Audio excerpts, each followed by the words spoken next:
안녕하세요. 문사탐 문서연 선생님입니다. 이번 시간 선생님과 함께 사회문화 주요 문항 풀어보는 시간 가져봅니다. 전 문항은 주말쯤에 올라갈 것 같고 애기들이 궁금해하는 킬러 문항이라고 하는 표분석 중심으로 해서 선생님이 오늘 해설 강의를 찍어보려고 합니다. 원래 찍었는데 이 앞에 이 영상이 날아갔어요. 그래서 지금 선생님 막 한참 얘기하다가 다시 이야기하고 있습니다. 당황했을 거라고. 왜냐면 타임 어택 정말 심하지 않았나요? 선생님 같은 경우는 이걸 시간을 한정해서 푼다라기보다는 애기들이 막 질문하는 거 막 한 문제 한 문제씩 대답해 주다가 그 다음에 푸니까 이게 얼마나 걸렸는지 감이 좀 없는데 애기들이 느낄 때는 시간 내에 이 모든 문제를 풀 때 당황했을 거라는 생각을 합니다. 표분석 3개에 가설 검증까지 더하기 빼기 이 수리 는 아니지. 숫자 계산이니까 산수지만 어쨌든 숫자로서 우리가 계산해줘야 되는 문제로는 총 4문제가 출제되었습니다. 특히 부양비 6월 20번 문제로 나왔지? 그리고 부양비 9월에도 나왔습니다. 수능에도 나온다라는 이야기겠죠. 이유는 선생님이 6월 모의고사 풀이할 때도 이야기를 했는데 2021학년도가 개정된 교과로 처음 시험을 보는 해입니다. 개정된 교과에서 강조하는 부분이 현대사회의 변화지. 현대사회 어떻게 변하지? 그렇지. 정보사회. 그리고 고령화 사회. 그러다 보니까 인구 부양비의 비중이 과거에 비해서 엄청 중요해졌습니다. 이제 애기들이 제일 많이 질문한다. 선생님 6월에도 계층이동 안 나오고 9월에도 계층이동 안 나오는데 수능에도 안 나올까요? 글쎄요. 왜냐면 교과 과정에 다 있는 거잖아. 그러다 보니까 이게 나온다 안 나온다 확정 짓기는 좀 어렵습니다. 하지만 부양비의 출제 가능성은 엄청 높아졌죠. 그리고 또 계층이동 같은 경우 특수한에서 한강 자체가 계층이동이에요. 그러니까 그걸 게을리해서는 안 됩니다. 자, 오늘 선생님과 주요 문항 5개 풀어볼 예정입니다. 선생님 하나 더는 뭔가요? 라고 하면 지니어스 게임이라고 선생님이 종종 이야기를 하는데 개념보다는 그 상황 판단 문제가 있어. 그래서 그 상황 판단으로 판별해줘야 되는 그 문제 15번 문제까지 해서 오늘 선생님과 함께 5번 그리고 7번 그리고 15번 16번, 20번 이렇게 5문제를 풀어봅니다. 자, 이제 5번 문제 풀이 시작합니다. 5번 문제 같은 경우는 유형에서 벗어난 문제는 아닙니다. 왜냐면 이게 2019학년도 6월부터 나오기 시작을 해서 2019, 2020 그리고 지금까지 꾸준하게 출제되는 문제 유형입니다. 선생님이 이거 기출의 힘에서 설명해 줄 때 어떻게 접근해야 하는지 기억하실 겁니다.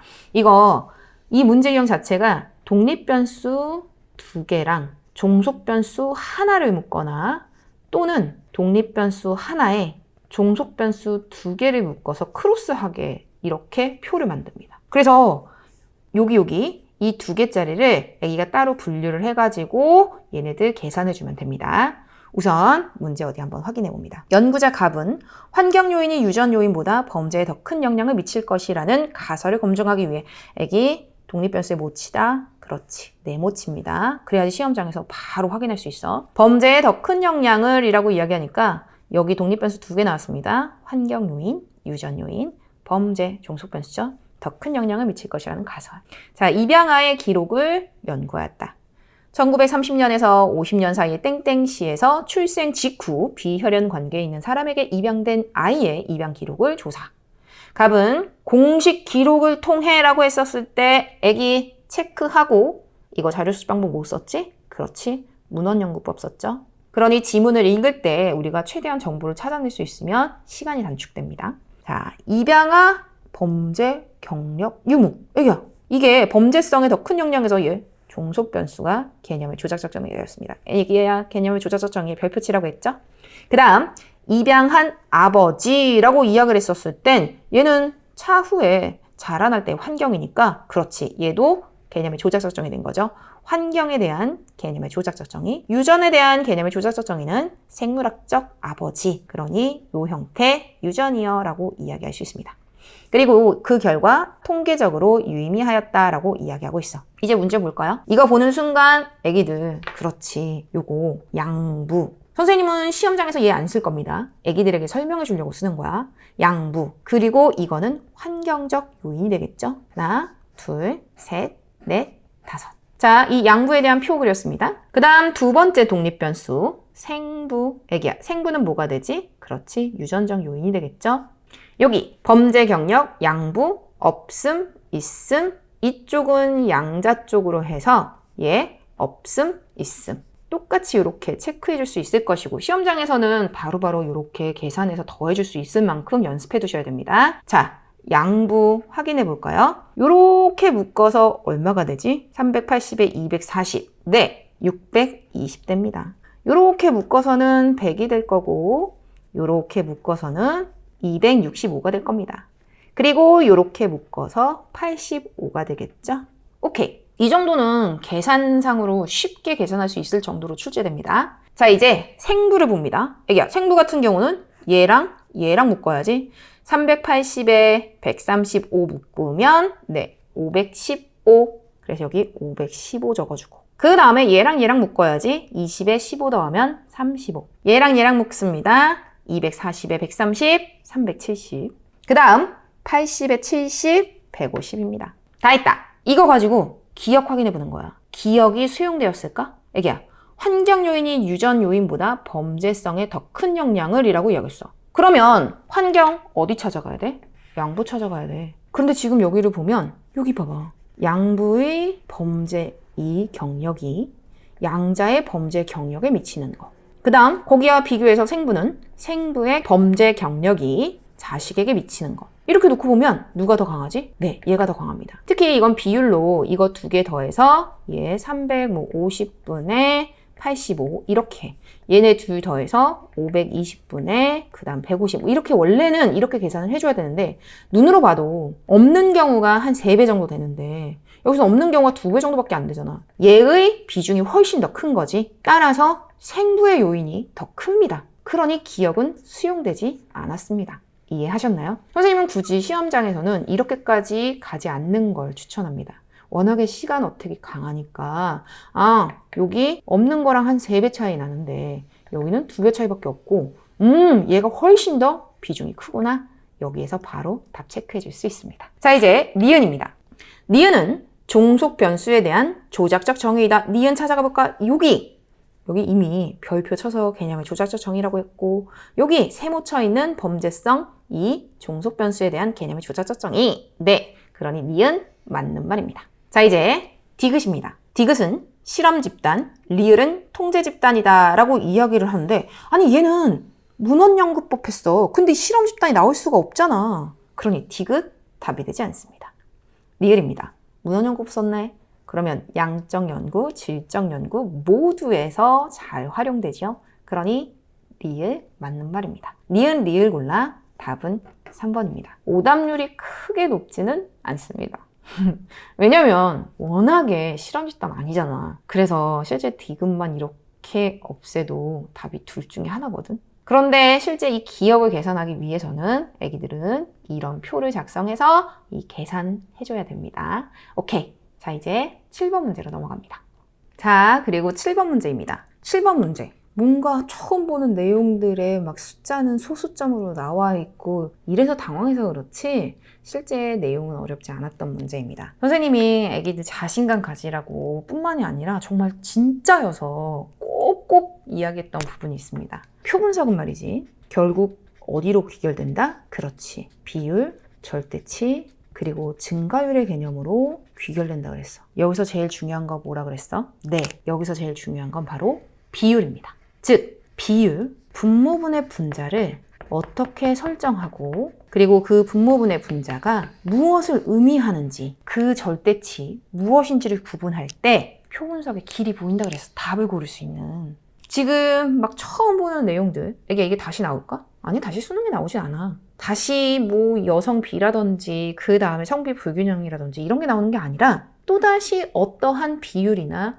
어떠한 수치로서 애기들이 이거 제대로 분모분의 분자 확인할 수 있나? 이런 걸 묻습니다. 그러니 당황하지 않고 꼼꼼하게 분모분의 분자가 무엇을 의미하는지 보면 애기는 답을 고를 수 있을 겁니다. 자, 이제 한번 문제 읽어봅니다. 연구자 갑은 A부터 D 기업을 대상으로 입사, 승진 등 인사 현황을 조사하기 위해 성비 불균형 정도를 알아보고자 하였다. 성비 불균형, 난 이걸 모르지만 여기 밑에 나와 있겠지 라고 생각하는 거. 그 마인드, 난 다 풀 수 있다라는 그 마인드.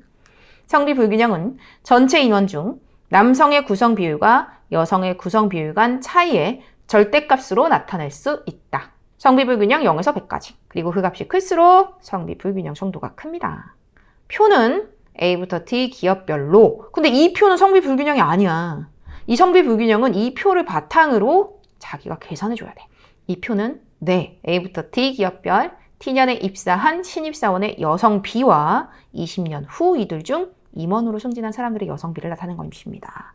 자, 여기 여성비, 남성분의 여성수 이렇게 나와 있죠? 그럼 얘가 의미하는 바는 뭘까? 이 1이 의미하는 바. 그렇지. 남성분의 여성이 1이라는 이야기니까 이건 남자와 여자의 숫자가 같다는 걸 의미하겠죠? 근데 애기들 이렇게 읽을 때에는 무엇을 의미하는지를 쭉 보고 읽어. 그리고 여기서 얘를 분석한 다음에 문제를 푸는 것보단 기역, 니은, 디귿, 리을, 보기를 가지고 얘를 분석하는 게 좋습니다. 왜냐면 분석을 많이 했어. 근데 보기에서 안 물어보면 너무 시간이 아깝잖아. 그러니까 필요한 것만 분석하는 것. 자, 이제 다 읽는 건 정말 중요한 거니까 다 읽었고 이제 보기로 확인해 봅니다. 기역부터 볼까요? 니은의 여성비를 기준으로 판단하면 니은의 여성비라고 이야기를 했었을 때 여기 임원에 해당하는 거네. 그치? A 기업을 제외한 나머지 기업에서 승진의 진입 장벽은 남성보다 여성에게 높다? 아니 근데 여기 이 같은 경우는 남자의 숫자보다 여자의 숫자가 2배 많을 때 이게 2가 나오는 거잖아. 그지 않아? 따라서 여기 D 기업을 보면 해당되지 않습니다. 따라서 나머지 전부 다가 안 돼요. 기역 답이 되지 않습니다. 니은입니다. B 기업은 기역의 성비 불균형이 니은의 성비 불균형보다 작다라고 했는데 니은의 이 B 기업 성비 불균형 찾아볼까요? 그러면 우선 기역에서의 여성비 확인해 봅니다. 그리고 니은에서의 여성비 확인해 봅니다. 여기서 왔다 갔다 하는 게 귀찮아서 그리고 번거로워서 선생님이 여기에 쓰고 시작할게요. 애기들은 여기다 바로 풀면 돼. 여기 B기역 같은 경우 기역은 0.5고 그 다음에 니은은 0.3이죠. 그럼 이게 무엇을 의미해? 신입사원 남자 X분의 여자는 0.5X란 이야기야. 이해되셨죠? 이거는 임원 Y 남자분의 0.3Y가 여자 인원이라는 겁니다. 자, 이제 성비 불균형 값 찾아줘야 됩니다. 요 성비 불균형 값은 밑에 나와 있는 것대로 그대로 해주면 돼. 남성수 더하기 여성수를 더하래. 이거 2개 더하면 1.5x. 남성수에서 여성수 빼래. x에서 0.5 뺀 거잖아. 그럼 0.5x. xx 없어지네. 그지? 이제 여기는 2개 더하래. 그러면 1.3y. y에서 여기가 남자니까 0.3 빼래. 0.7y. yy 없어지죠. 계산해줄 필요도 없이 니은이 더 큽니다. 왜냐면 분모값은 작아졌는데 분자값이 커졌잖아. 그치? 그러니 니은의 성비 불균형보다 기역이 작아요 라고 하는 말은 맞는 말입니다. 니은 띵동.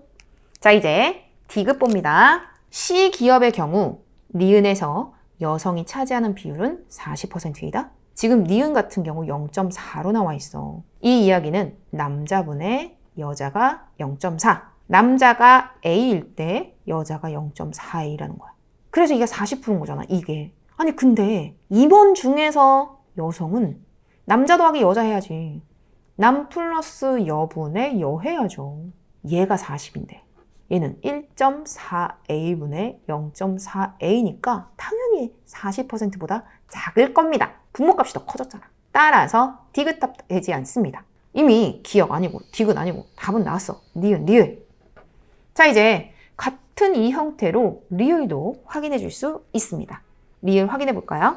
자리가 없어서 여기에다 선생님이 쓸게요. 리을, 기역의 성비 불균형이라고 이야기를 할 때 C 기업 그리고 D 기업을 비교해 볼 겁니다. 우선 여성비 여기에 한눈에 보이게 적고 시작할게요. 여기서 여성비 0.5고 D 기업의 여성비 1.5입니다. 난 애기들에게 보여주기 쉬우라고 이렇게 정리해서 다 적지만 애기들은 시험장에서 그냥 혼자 계산해주면 되는 거야.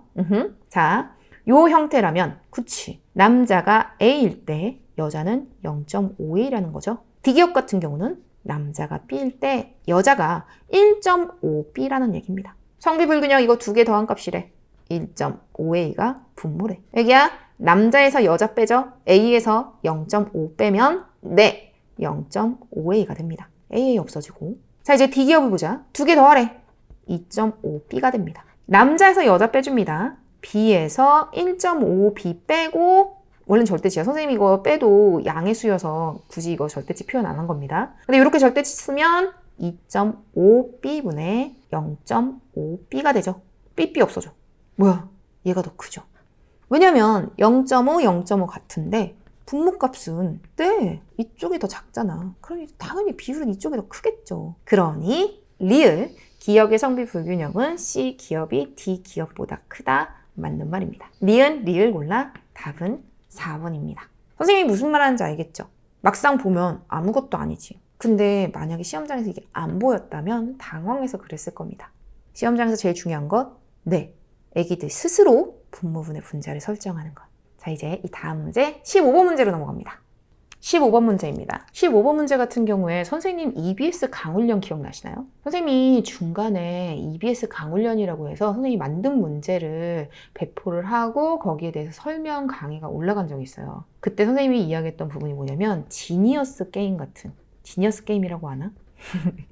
이거 옛날에 어떤 TV 방송국에서 했던 게임인데 이게 상황 판단, 머리쓰기 이런 거였거든. 어떤 지식적인 내용이 맞니 틀리니 이런 개념을 묻는 문제가 아니라 상황 판단을 해야 되는 문제였던 거야. 근데 선생님이 그 강훈련, 그건 선생님이 만든 문제니까 그 강훈련 문제를 만들면서 애기들에게 했던 부분이 바로 이 부분이었습니다. 애기들, 요즘엔 상황 판단 문제가 정말 중요해. 그러니까 단순히 개념을 아는 것뿐만이 아니라 지금 각 을의 상황, 얘가 맞았는지 틀렸는지 점수가 몇 점인지 막 이런 것들까지도 꼼꼼히 따져줘야 돼. 어떻게 보면 카드 문제도 그런 유형일 것이고 그 다음 얘 채점 문제도 그런 유형일 것입니다. 그러면 이 형태는 어떻게 풀어야지 확실한지. 자, 선생님이 풀이 유형 잘 보여줄게요. 그러니까 이 풀이 유형 자체를 애기가 익혀야 됩니다. 그리고 이건 선생님 파이널 강의에서도 엄청 강조할 내용입니다.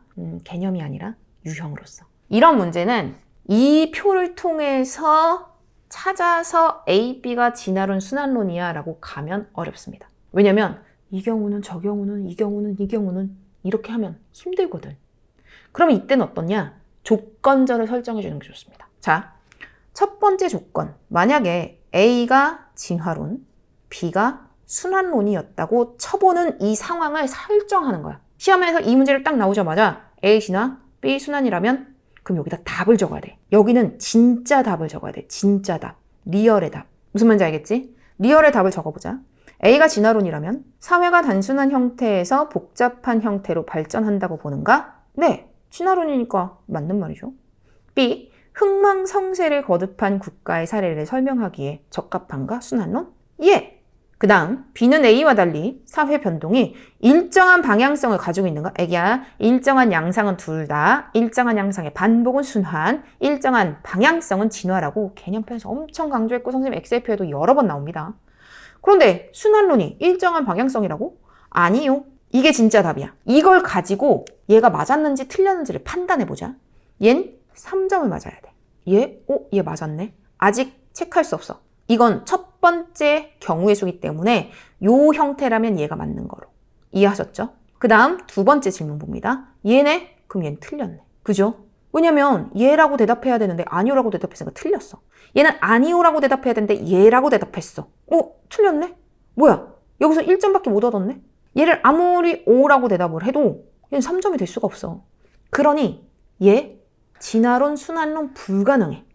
그러니 얘 답이 될 수 없는 거야. 이해하셨죠? 자, 이제 두 번째 이미 답은 나왔습니다. 어떻게? 두 번째 경우가 답일 수밖에 없어. 이게 틀렸으니까 A는 순환론, 그리고 B는 진화론이겠지? 이거 가지고 진짜 답.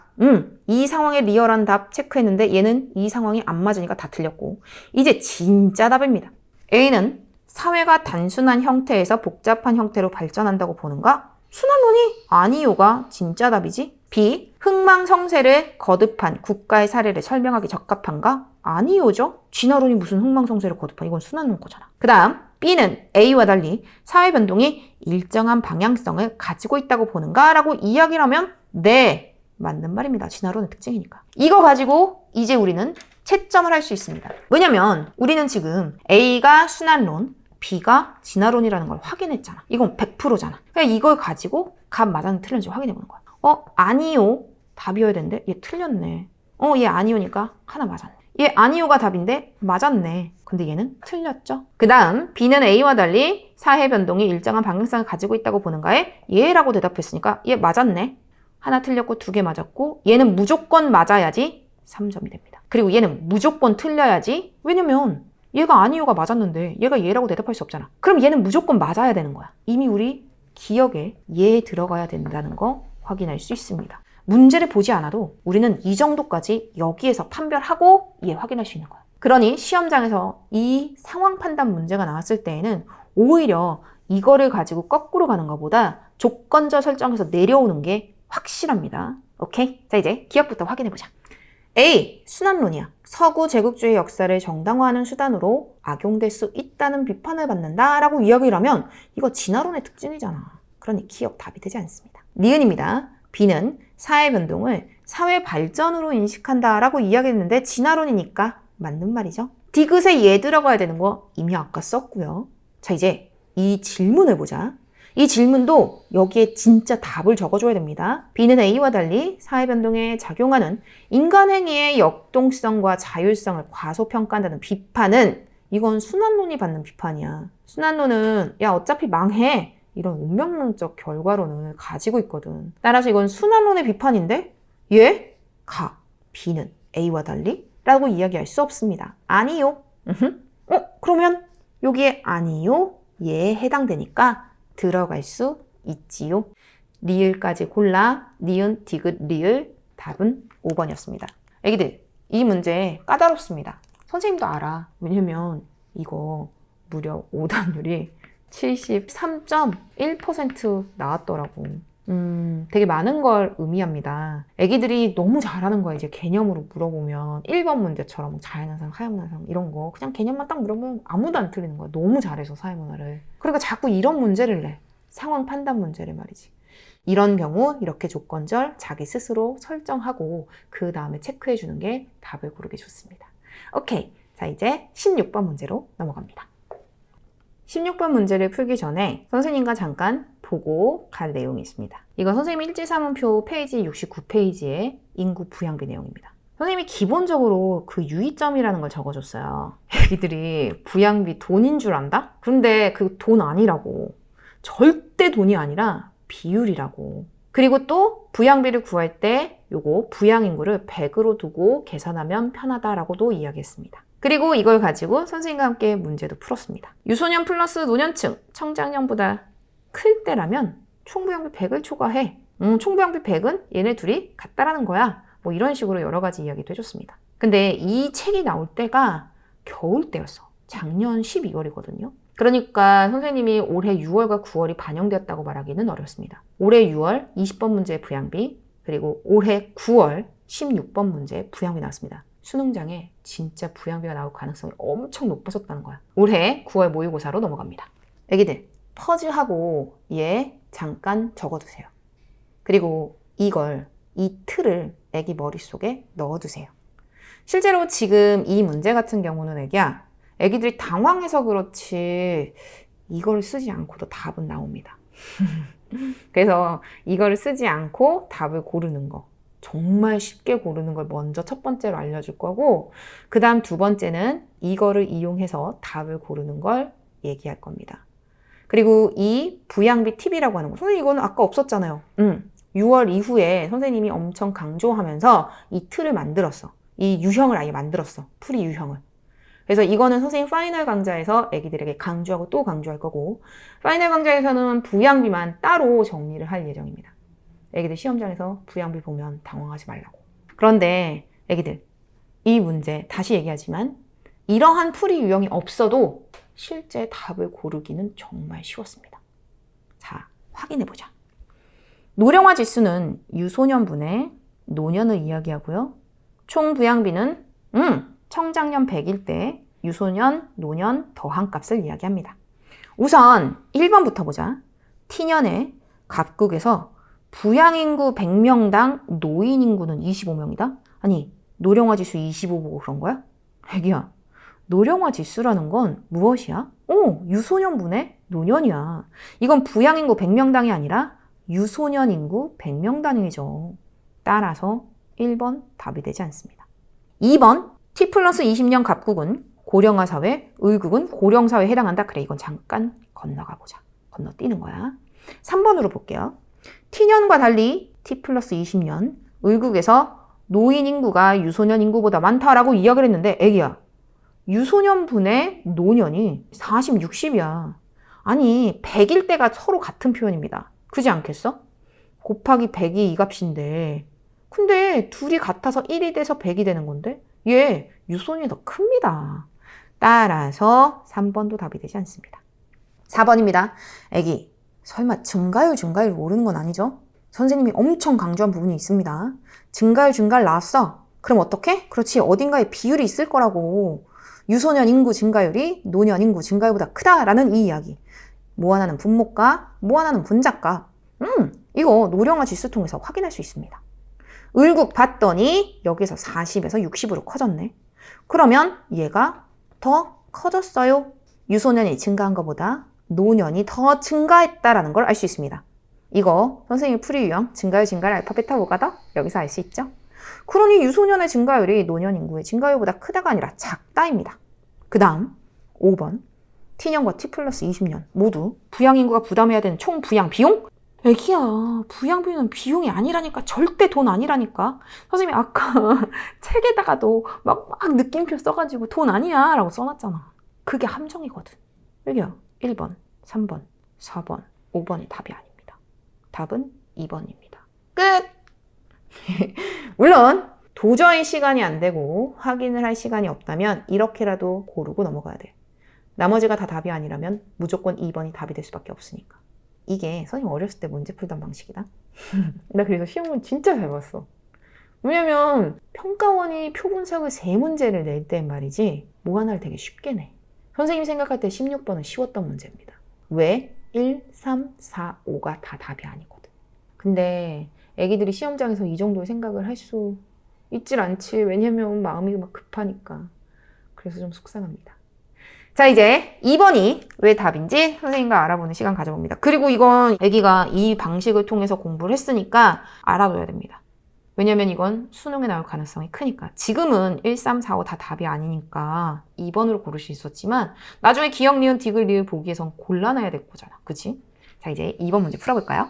우선 7% 이상은 고령화 사회고 14% 이상은 고령 사회입니다. 자, 이제 T 플러스 20년의 갑국 그리고 을국을 계산해 봅니다. 갑을 보자. 선생님이 요 표 이야기했죠? 줄 2개 긋습니다. 왜냐면 위에 줄은 인구 비율 100%라고 세팅하면 됩니다. 그리고 이 문제 유형의 연습과 여러 문제들은 선생님 파이널 교재에 다 정리되어 있어요. 자, 위에는 인구 비율 100%라고 얘기했어. 아래는 부양비인데 청장년을 몇으로 놓고 보면 좋다? 그렇지, 100으로 놓고 봅니다. 이제 갑 같은 경우입니다. 지금 여기를 보면 부양비가 50이야. 그런데 지금 노령화 지수가 50이야. 이 이야기는 유소년이 A일 때 여기 노년이 0.5A라는 이야기입니다. 근데 이거 뭐지? 1.5A 이거 유소년 부양비, 노년 부양비잖아. 이거 2개 더한 값이 얼마여야 돼? 50이죠. 그러면 A는 1.5분의 50이 됩니다. 오케이! 여기 1.5분의 50 그리고 여기는 0.5 곱하기 1.5분의 50을 알 수 있죠. 그러면 여기에서 다 1.5씩 곱해주면 돼. 그지? 그러면 얼마로? 똑같은 비율로 움직이는 거니까 여기에 곱하기 1.5씩을 곱해서 150으로 여기 1.5 곱하면 얘 없어지죠? 50으로 내려옵니다. 여기 1.5 곱하면 얘 없어지고 얘네 둘이 해서 25 다 끝났다. 여기서 계산 어떻게 해주지? 그렇지. 전체가 이만큼입니다. 전체 다 더하면 225. 그 중에 노년 얼마지? 25. 곱하기 100은요? 라고 하면 225의 10%가 22.5니까 얘는 10% 약간 넘는 거 확인할 수 있을 겁니다. 얘 한 11% 정도 나올 겁니다. 얘 7% 이상인데 14%는 안 되니까 고령사회 맞습니다. 이젠 을에 대한 계산입니다. 애기야, 을도 똑같이 표 그려줍니다. 밑에 청장년을 100으로 놓고 푼다. 그럼 여기는 유소년 부양비, 여기는 노년 부양비인데 지금 을국 가봐. 총 부양비가 100이고요. 노령화 지수가 60이야. 이 이야기는 유소년이 B일 때 노년이 0.6B라는 이야기야. 그런데 이 부양비가 100일 거니까 1.6b는 100이 됩니다. b는 1.6분의 100이 되지. 그럼 여기는 1.6분의 100, 그 다음 여기는 0.6 곱하기 1.6분의 100. 자, 여기도 다 똑같이 곱하기 1.6으로 내려올 수 있겠죠? 비율은 다 똑같이 곱해주면 항상 같이 유지되거든.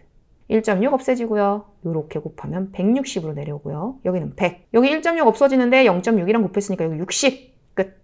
이 전체가 전체인 거야. 그러면 여기는 얼마지? 그렇지.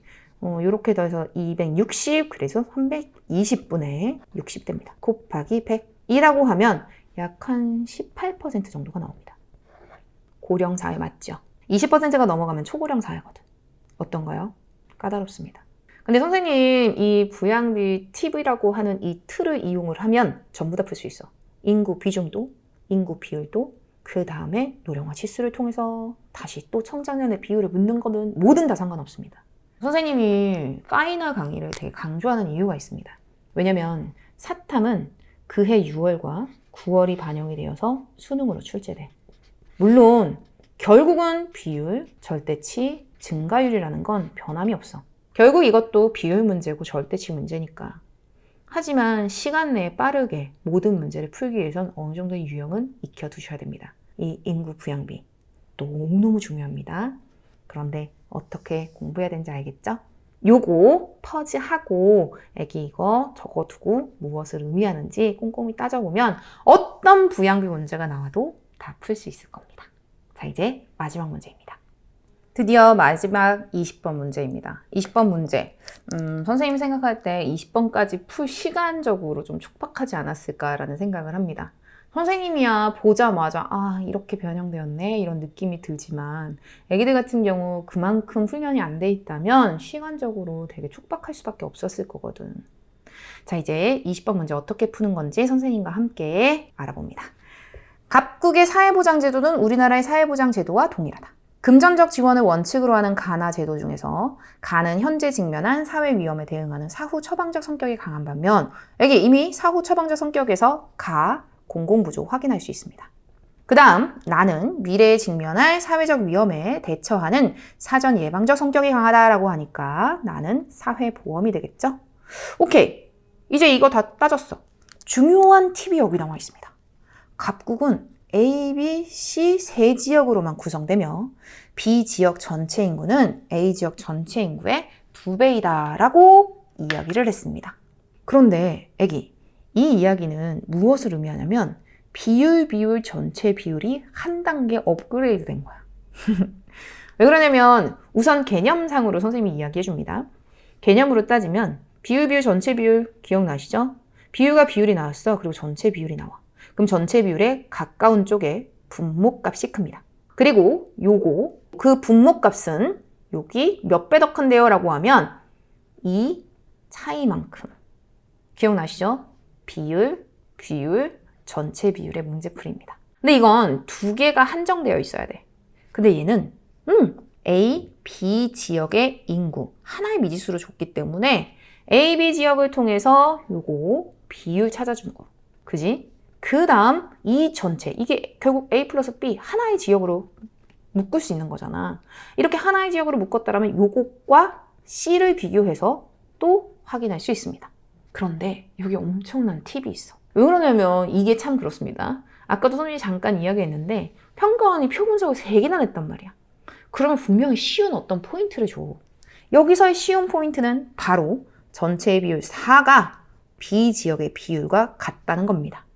잠깐 선생님 일지사문 표 보고 옵니다. 비율 전체 비율의 개념 80페이지에 대한 내용입니다.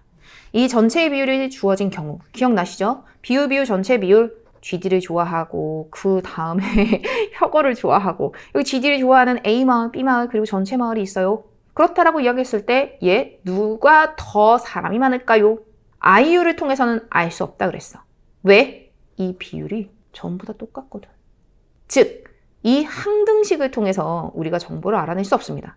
우리는 GD나 혁오의 비율 전체 비율을 통해 이 A 마을, B 마을 전체 인구를 파악할 수 있는 건 거야. 다시 돌아옵니다.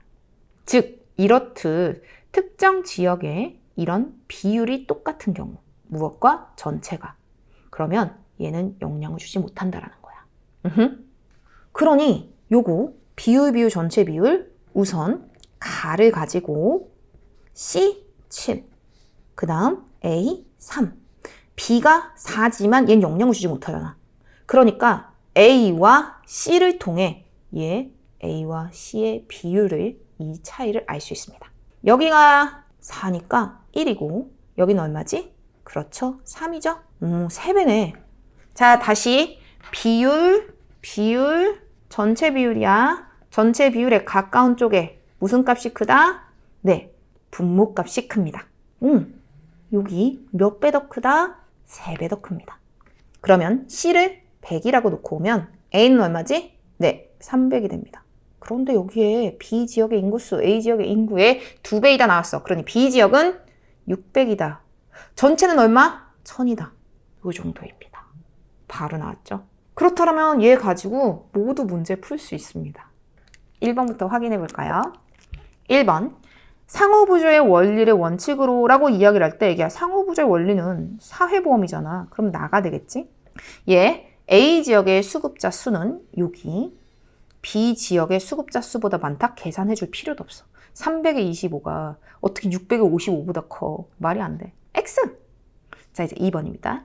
대상자 선정에 따른 부정적 낙인이 발생할 수 있는 제도라고 이야기를 한다면 얘는 공공부조입니다. 그럼 당연히 가가 되겠죠? 자, B 지역의 수급자 수는 C 지역의 수급자 수의 3배 이상이다. B 지역 수급자 찾아갑니다. 여기. 그 다음 C 지역의 수급자 찾아갑니다. 여기. 근데 여기 계산하기 편하게 이거 선생님이 임의적으로 100, 300, 600 넣은 거잖아. 그럼 여기 1, 6, 3, 10 해도 같지 않겠어? 그지? 이렇게 계산하기 편하게 우리 이걸로 계산해 줍니다. 그러면 B 지역은요? 6, 4, 24. 그럼 C 지역은요? 1에다 7. 오! 3배 이상입니다. 3배가 21이거든. 그러니 2번 답입니다. 그 다음 3번입니다. 강제가입의 원칙이 적용되는 제도의 경우 C 지역의 수급자 수는 A 지역의 수급자 수보다 많다라고 이야기를 했어. 이게 강제가입이 사회보험이죠.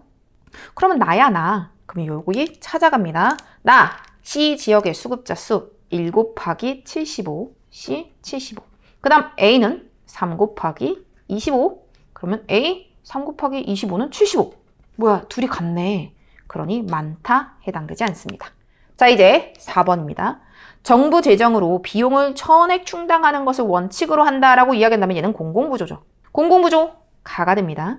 A 지역과 C 지역의 수급자 합 A 그 다음 C의 합은 3, 3은 9, 1, 7에 7, 6, 4, 24.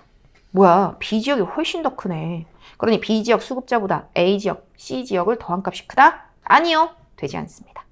5번입니다. 선별적 복지의 성격이 강한 제도의 각국 전체 수급자 수는 이라고 여겼어. 이게 선별적 복지는 네, 공공부조죠. 보편적 복지의 성격이 강한 제도. 예, 사회보험이죠. 어디 한번 계산해 봅니다. 공공부조의 전체는 10의 4. 그러면 얘는 40. 근데 보편적 복지, 즉 나에 해당했을 때 A 지역의 수급자는 3 곱하기 25, 75네. 요게 더 크네. 따라서 답이 될 수 없습니다. 이해하셨나요? 이 문제 어려웠던 문제입니다. 개념 자체도 까다롭게 한 번 더 꼬아서 냈으니까 좀 어렵고 그 다음에 20번까지 풀 시간의 촉박함 때문에도 어렵습니다. 그런데 선생님이 아까도 얘기했듯이 만약에 16번 같은 경우에는 우선은 20번까지 다 풀고 답을 골랐으니까 우선 그리고 다시 돌아가서 확인하는 등 이렇게 좀 전략적으로 문제를 푸는 방법이 필요합니다. 정말 수고 많으셨습니다. 자, 이제 정리 한번 해봅니다. 사회문화 주요 문항을 풀어봤습니다. 어려웠죠? 그리고 시간적인 촉박함, 이 문제도 컸습니다. 특히 부양비 문제 6, 9월 나왔으니까 수능 대비해서 꼭 공부하셔야 됩니다. 그리고 계층 이동이 나오지 않나요? 라고 했을 땐 글쎄요. 왜냐면 계층 또는 빈곤 같은 경우에는 이미 수특 수원에서 되게 중요하게 다루던 부분 중에 하나란 말이야. 계층 이동 같은 경우는 수능 특강, 수능 완성 아예 한 강 자체가 계층 이동 문제가 아니야. 6, 9월에 나오지 않았다고 수능에서 나오지 않는다라고 말할 수 없습니다. 그러니 계층 이동도 공부해 두셔야 됩니다. 하지만 부양비만큼은 진짜 중요한 거라는 거. 아까 선생님이 보여줬던 부양비 팁 기억나시죠? 이렇게 두 줄 긋고 위에가 인구 비율, 아래를 부양비로써 그 비율 계산하는 방법. 선생님과 파이널 강좌에서 이 부분만 집중적으로 따로 공부하는 시간도 가질 겁니다. 9월 모의고사 정말 수고하셨습니다. 선생님도 마음이 좀 짠해. 왜냐면 9월에 가서 되게 당황했을 거라는 생각이 들거든. 특히 올해 6월 모의고사가 되게 쉽게 나오면서 6월에 어느 정도 시험을 봤던 친구들도 9월에서 되게 당황했을 수 있습니다. 하지만 이렇게 접근하면 하나하나 실수하지 않고 답을 고를 수 있구나라는 거 확인할 수 있었을 겁니다. 정말 수고 많으셨습니다. 다음 시간 더 좋은 영상으로 찾아뵙겠습니다. 안녕! 다음 시간에 또 만나요.